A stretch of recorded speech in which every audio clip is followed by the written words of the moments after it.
আল্লাহ নবী সাল্লাল্লাহু আলাইহি সাল্লাম বলছেন, যেই নারী চুল উঁচা করে, খোঁপা উঁচা করে পুরুষকে দেখাবার জন্য রাস্তায় চলে, খোদার কসম নবী বলছে যে সাতাকুনু ফি আখিরি উম্মতি নিসাউন আরিয়াতুন কাআসনিমাতিল কাসিয়াতুন কাআসনিমাতিল বুখত ইলআনুহুন্না ফাইন্নাহুন্না মালউনাত। নবীজি বলেন, এমন বেপর্দা বেহায়া নারীকে তোমরা লানত দিও, লানত লানত লানত।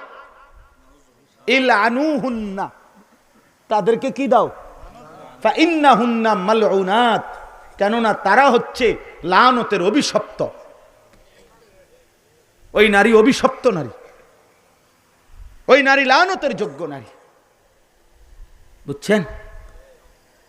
অতএব এই কথাটাই বলছি, লাউ কুন্না নাসমাউ আও নাকিল, আহা আমি যদি মনোযোগ দিয়ে শুনতাম, হায় আমি যদি একটু ভাবতাম, আমি পারতাম। কারণ আল্লাহর বিধান আমাদের জন্য না জন্তু জানোয়ারের জন্য। তো তাহলে আমি না পারলে আমার বিধান দিবে কেন? আমি পারবো দেখেই তো আমার মানুষ বানাইছে। কথা বলেন না? আমি পারবে দেখেই তো আল্লাহ তাআলা আমার ঈমান দিছেন।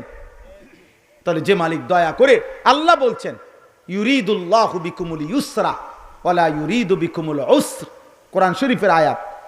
আল্লাহ বলছে, বান্দা শোনো, তোমাদের জন্য আমি যতগুলো বিধান দিছি, হালাল হারাম পাক নাফাক জায়েজ না জায়েজ, প্রত্যেকটা বিধান ঠিক করতে গিয়ে খোদার কসম আল্লাহ বলে, বান্দা তোমাদের জন্য যেন সহজ হয়, আমি আল্লাহ নিজে এটা খেয়াল রাখছি। ইউরিদুল্লাহু বিকুমুল ইউসরা ওয়ালা ইউরিদু বিকুমুল উসর। একটা বিধান কষ্ট হবে, আমি এমনটা আমি ইচ্ছে করে বান্দা আমি দেই না, আমি দেই না। আমি প্রত্যেক অবস্থার ভিন্নতায় আমি মাসআলা ভিন্ন রাখছি, ভিন্ন রাখছি। তুমি দাঁড়াইয়া কোনোভাবেই দাঁড়াইয়া থাকতে পারছো না, আমি তোমার জন্য বসে নামাজ পড়ার হুকুম দিছি। তুমি বসেও থাকতে পারছো না, আমি তোমার জন্য শুয়ে কাত হয়ে নামাজ পড়ার বিধান দিছি। তুমি লম্বা পথের সফর করবা, আমি তোমার নামাজের রাকাত কমায় দিছি।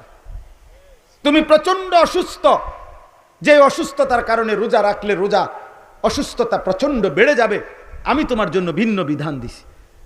তোমার কোনোভাবে পানির ব্যবস্থা নাই, আমি তোমার জন্য এই মাটিকেই তায়াম্মুম বানাইয়া পবিত্রতার হুকুম দিয়ে দিছি।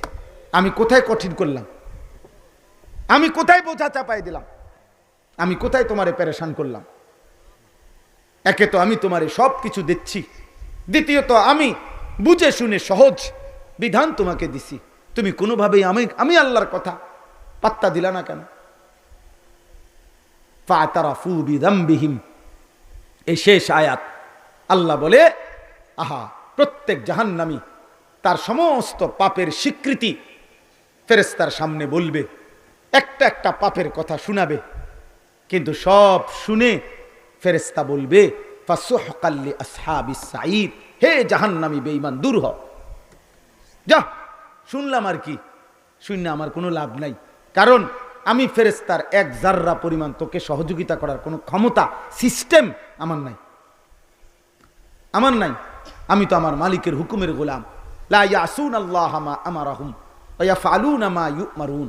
আল্লাহ বলে, কোনো ফেরেশতা আল্লাহর কোনো হুকুমের নাফরমানি করতে পারে না, আল্লাহর হুকুম আদেশ পালন করতেই থাকে। এই লাইট, মনে করেন এই লাইটটা, এটা নিজে নিজে জ্বলবে, নিজে নিজে বন্ধ হবে, সুইচ ছাড়া, বিদ্যুৎ অফিসের বিদ্যুৎ ছাড়া এটার পক্ষে সম্ভব? কথা বলে না সম্ভব? এই ফ্যান সম্ভব? এই লাইট যদি বলে, বেটা আমারও তো একটা শরীর 3 ঘন্টা ধরে জ্বলতেছি, আমি অনেকটু বন্ধ হই, পারবে সে? কেন? তার মধ্যে এই সিস্টেমে নাই, এই যোগ্যতাই কি নাই। ফেরেশতার মধ্যে দয়া মায়া অথবা ভিন্ন কোনো, আল্লাহ যাকে যেমনে যেভাবে বানাইছেন তার অতিরিক্ত ভিন্ন কিছু করার কোনো যোগ্যতাই নাই, সিস্টেমে শরীরের মধ্যে নাই। এজন্য দোস্ত আমার, অনেক রাত আপনারা কষ্ট করছেন, মেহেরবানি করে আমি আপনাদের সবার কাছে, এখানে 2 শ্রেণী মানুষ স্বাভাবিকভাবে। এক শ্রেণী হচ্ছে তোমরা কিশোর যুবক, তুমি নিজের জন্য ভাবো।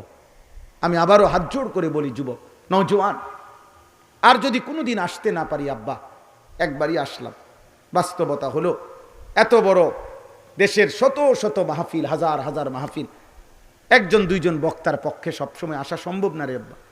আমার এই শামীম ভাই, আমি আজকে বলছি যে ভাইয়ের কারণে মাহফিলে আসছি, ও আপনার তার সাথে আমার মোবাইলে পরিচয়, এমনি এমনি আজকে অনেক বছরের মহব্বত। আমি জিজ্ঞাসাও করি নাই, শুধু শুনছি কোন কোন জায়গায় মাহফিল দিছেন। বলছি ঠিক আছে, আমার সোজায় বাংলা, মাইক হইলে হয়েছে, ওইলে হয়েছে, এটা কোন বড় মাহফিল না শুধু মাহফিল, এত জায়জামেলা দাবি নেই। ও মূল্যায়ন না অবমূল্যায়ন এত টাইম আমার নেই। বলতে থাকো, আল্লাহর কথা বলতে থাকো, আল্লাহর দিকে ডাকতে থাকো, কম না বেশি, মূল্যায়ন না অবমূল্যায়ন, উপর না নিচ, কোনো টেনশন নেই। কবি আরশ পর কবি ফরশ পর, কবি উনকে দর কবি দর বদর, गमे आशिकी तेरा शुक्रिया मैं कहाँ कहाँ से गुजर गया, कभी हो रास्तू में तन्हा कभी हो गुरूद सहरा, मैं जुनू का हम सफर हो मेरा कोई घर नहीं है। আমার বিবিও মরে মাঝে মাঝে কয় মেহমান আইছে, বাসায় গেলে মাঝে মাঝে বলে যে মেহমান আসছে। হ্যাঁ, আল্লাহ আপনি মাফ করে দেন। জি ভাইয়া, অতএব আমরা প্রত্যেকে আখিরাত সত্য, আমাদের এই দুনিয়ার ব্যস্ততা বাস্তবতা সব মিথ্যা, সব ধোঁকা, সব ধোঁকা। এই হাসিটাও ধোঁকা, এখানের কান্নাটাও ধোঁকা। এখানে যে কাঁদে তার কান্নারও শেষ হয়ে যাবে, এখানে যে হাসতেছে তার হাসিও শেষ হয়ে যাবে, এখানে অট্টালিকাও মিশে যাবে, এখানে কুড়ে ঘরও মিশে যাবে। কি ভাই, কিন্তু খোদার কসম, আখেরাতে যে হাসবে সে আর কোনো দিন কাঁদবে না, আখেরাতে যে কাঁদবে সে আর কোনো দিন হাসবে না, আর কোনো দিন হাসবে না।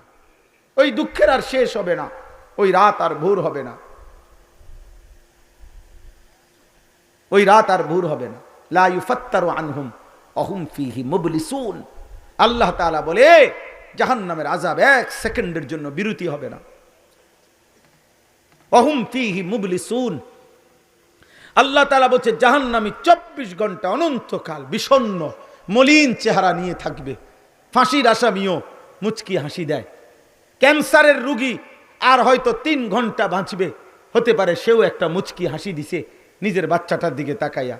আল্লাহ বলে কিন্তু জাহান্নামী লক্ষ কোটি বছরও কোনোদিন এক বিন্দু হাসবে না। কিসের মধ্যে হাসবে সে? কেন হাসবে? দোস্ত আমার, বন্ধু আমার, অতএব এই মোবাইল, এই নারী, এই ছবি, এই অশ্লীল দৃশ্য তোমাদের জিন্দেগি বরবাদ করে ফেলবে। একদিন একদিন তুমি দেখবা শরীর নাই, স্বাস্থ্য নাই, যৌবন নাই, পুরুষত্ব নাই। হাজার হাজার ছেলে, আমি ব্যক্তিগতভাবে কিশোর যুবক ছেলে পেলে নিয়ে আমার জিন্দেগির কাজ, আমার মেহনত, আমার ফিকির, আমার রাত্রি দিনের ফিকির, এটা আমি শত শত যুবকের জীবন জানি। আমার কাছে শত শত চিঠি আছে, আমার কাছে শত শত হোয়াটসঅ্যাপে মেসেজ আছে, ভয়েস আছে, শত শত যুবকের। দেখতে দুনিয়াবাসী জানে সে সুন্দর সুঠাম, কিন্তু সে নারী, ছবি, অশ্লীল দৃশ্য মোবাইল দেখতে দেখতে এখন তার পুরুষত্বহীন।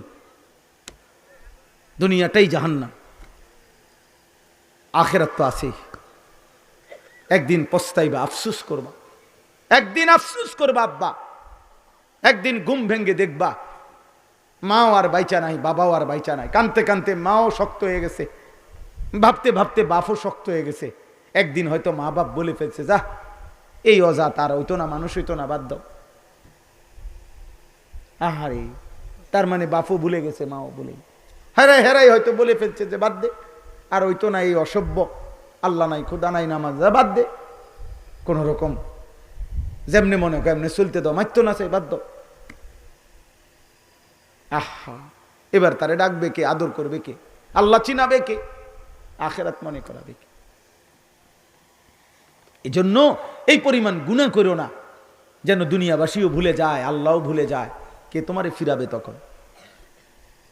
কে ফিরাবে আব্বা? আর বাবা, চাচা, দাদা যারা আছেন, পর্দার আড়ালের মা যারা আছেন, আপনাদের কাছে অভিভাবক হিসাবে আপনাদের জিম্মাদারি, আপনারা আপনাদের স্ত্রী সন্তানের ঈমান, আমল, নামাজ, আখিরাত, এটা আপনাদের মূল দায়িত্ব। 365 দিনে আপনার ছেলেটা কোনোদিন ফজরের নামাজ পড়ে না, আপনি ব্যর্থ বাবা, আপনার জীবনের কোনো অর্জন নাই। আপনি বিল্ডিং দেখাইয়েন না, টাইলস দেখাইয়েন না, টাইলসের মধ্যে মানুষের মুতে, টাইলসওয়ালা বিল্ডিং এর মধ্যে মানুষ ইউরোপে কুকুর পালে, শুকর পালে, সেন্ট্রাল এসিওয়ালা বিল্ডিং এ ইউরোপে হেলিকপ্টার দিয়া খেতে সার দেয়। আমার এই গাড়ি, আমাদের এই সমস্ত প্রাইভেট কার যেগুলা 60 লাখ টাকা দাম, 80 লাখ টাকা দাম, 1 কোটি টাকা দামের প্রাইভেট কারে ছাগলের ঘাস টানে। আমার পরিচিত মানুষ আছে, জাপান থাকে, উনি বলছে হুজুর এই সমস্ত প্রাইভেট কার যেটির দাম আপনাদের 1 কোটি টাকা আমাদের দেশে, এটি দিয়ে আমরা এনে ছাগলের ঘাস টানি। দুনিয়া বললে লাভ নেই, দুনিয়া বলে কি নাই লাভ নেই। আপনি এটি কীর্তেন কর, আখেরাত বলেন, আখেরাত। ছেলে নামাজ পড়ে কিনা সেটা বলে, মেয়ে পর্দা করে কিনা এটা বলে, স্ত্রী নামাজ পড়ে কিনা এইটা বলে। আমার ফুট বিদেশ, তো বিদেশে কি হইছে, মানে আপনার ওনার 2 ফুট বিদেশ, বাপরে, হ্যাঁ কপাল ওনার 2 ফুট বিদেশ। কোথায়? ইটালি। তো যারা ইটালি জন্ম নিছে, ওমা হেরার কি কপাল, হেরা তো পুরাটাই কপাল, বুঝছেন না হুজুর? অত অত পুরাটাই কপাল, অত নাকও নাই চোখও নাই, কপালের লেগে। আমাকে যদি 1 ফুট ইটালি গেলে আমাকে এত বড় কপাল হয়, তো যেতে জন্মসূত্রে বাপ দাদা 14 গোষ্ঠী ইটালি, জন্ম নিছে তারা ইটালি, আমেরিকা, তার আরো বড় কপাল নাকি? তাহলে এটা সফলতা? কথা বলেন না, এটা সফলতা? এটা সফলতা। ইবাদত, সেজদা, নামাজ, বন্দেগী, স্ত্রী, সন্তান, পরিবারের আখেরাত, এটাই আমাদের সফলতা। আল্লাহ আমাদেরকে তৌফিক দান করেন, আল্লাহ আপনাদেরকে কবুল করে নেন। আপনারা প্রত্যেকেই মাদ্রাসাকে ভালোবাসবেন, আপনাদের এই মাদ্রাসার জন্য আপনারা মহব্বত করবেন, আখেরাতের ফিকির করবেন। বলেন ইনশাআল্লাহ। রাত গভীরে বাবা ছেলের জন্য দোয়া করেন, ছেলে তুমি বাবার জন্য দোয়া করো, মা সন্তানের জন্য দোয়া করেন, চোখের পানি ফেলেন। আব্বা চোখের পানি ছাড়া, আল্লাহর কাছে দোয়া করা ছাড়া মানুষ, পরিবারের সন্তানাদি, বিবি বাচ্চা আখেরাত চিনবে না। দুনিয়া মিলবে, দুনিয়া মিল। মানুষ হওয়া আর উপার্জনকারী প্রাণী হওয়া এক কথা না। কেউ রোজগার করে, কেউ উপার্জন করে, তার মানে সে মানুষ হয়ে গেছে না। উপার্জন, আমি সোজা কথা, অনেক চরিত্রহীন মানুষও তো, অনেক হারাম জঘন্য নিকৃষ্ট পাপ কর্ম করেও তো মানুষ কোটি কোটি টাকা ইনকাম করে, আছে না? হ্যাঁ, কত সুন্দরী নর্তকী তো আছে, দেহ বিক্রি করে রোজগার করে, তো তার টাকা ইনকাম করলেই মানুষ হয়ে গেল, পয়সা রোজগার করলেই মানুষ হয়ে গেল মিয়া। আল্লাহ আমাদেরকে বুঝ দান করেন।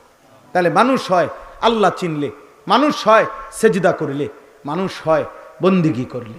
আল্লাহ তাআলা তৌফিক দেন, কবুল করেন আজকের এই মাহফিলটাকে। আল্লাহ তাআলা ভরপুর বরকত দান করেন। মাদ্রাসার জরুরত আল্লাহ তাআলা পূরণ করে দেন। আপনারা যারা মাদ্রাসার জন্য দিয়েছেন, সারা বছর দিবেন, বলেন ইনশাআল্লাহ। মাদ্রাসার এক কথা মনে রাখবেন, মসজিদ মাদ্রাসায় সারা বছর দান করবে।